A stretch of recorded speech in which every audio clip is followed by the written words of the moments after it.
দুনিয়ার সবচেয়ে প্রিয় থিম হচ্ছে রিজিক। রিজিকে থাকলে উড়ে আসবে, আর রিজিকে না থাকলে দৌড়েও ধরা যাবে না। আসসালামু আলাইকুম everyone, this is Farzan Ayesha. Welcome back to my another blog video. আশা করছি যে যেখান থেকে আমার ভিডিওটি দেখছেন সবাই আল্লাহর রহমতে ভালো আছেন। আমি আপনাদের দোয়ায় আল্লাহর রহমতে ভালো আছি। এখন এই সময়টা হচ্ছে হালকা রোদ হালকা বৃষ্টি বা অনেক রোদ অনেক বৃষ্টি। এটা অনেক দিন আগের ভিডিও, সময় এডিটিং কিছু সমস্যার কারণে হচ্ছে আপলোড করা হয়ে ওঠেনি।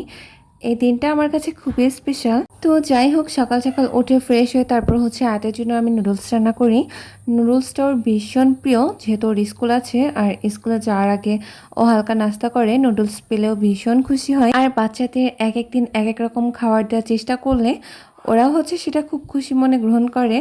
বেশি একটা বিরক্ত করে না, খাবারটা শেষ করে। তো ওর খাওয়া দাওয়া শেষ করে নিজেও কিছুটা খেয়ে নিয়ে তারপর হচ্ছে দুজনে একসাথেই রেডি হই। আর তারপর রেডি হয়ে ওর জন্য হচ্ছে স্কুলের উদ্দেশ্যে রওনা হই।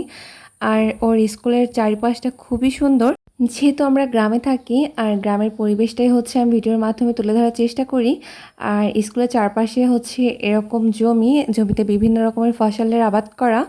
তো ওর স্কুল শেষ করে হচ্ছে বাসায় চলে আসি, যেহেতু দিনটা খুব স্পেশাল বলেছিলাম ভিডিও শুরুতে। তো স্পেশাল দিনের জন্য কিছু স্পেশাল জিনিস তো অবশ্যই তৈরি করতে হবে। আমি আমার স্পেশাল মানুষটির জন্য হচ্ছে এই পুডিংটা তৈরি করছি। আর একটা সত্যি কথা বলবো, আমি লাইফে কিন্তু এই দ্বিতীয়বার হচ্ছে পুডিং তৈরি করছি। প্রথম একবার করেছিলাম আম্মুর কাছে থাকতে, সব জিনিসগুলোই হচ্ছে আমি নষ্ট করেছিলাম। মানে যত উপকরণ ছিল, যা যা ব্যবহার করেছিলাম কিছুই কাজে লাগেনি, সব কিছুই নষ্ট হয়েছে। আর পুডিংটা তো হয়নি, মানে জমেইনি।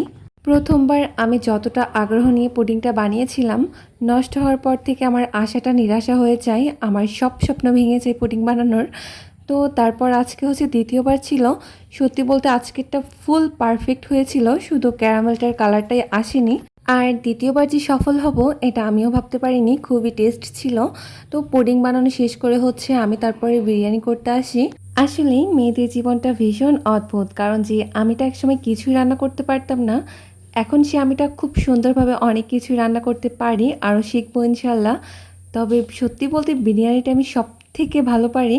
আমার হাতের বিরিয়ানি এখন ভীষণ ভালো হয়। প্রথম প্রথম একটু ভুল হতো, কিন্তু এখন অনেক সুন্দর হয়। আমি যেভাবেই রান্না করি না কেন, খুব পারফেক্টভাবে একটা বিরিয়ানি শেপ আসে।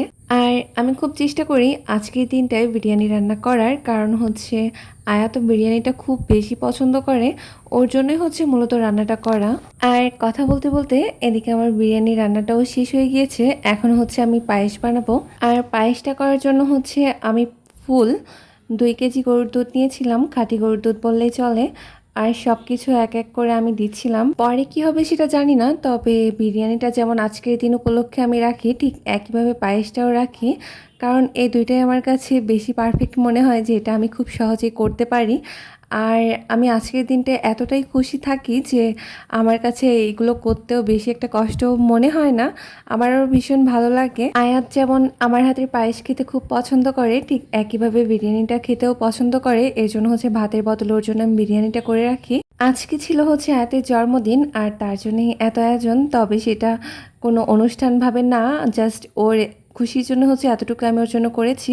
আর কেকটা খুবই টেস্টি ছিল। এটা নেওয়া হয়েছিল হচ্ছে নুসাইফারা নিশোয়াক পেজ থেকে। খুব ভালো ছিল মানে গুণে সব দিক দিয়ে। যাই হোক, আল্লাহ হাফেজ।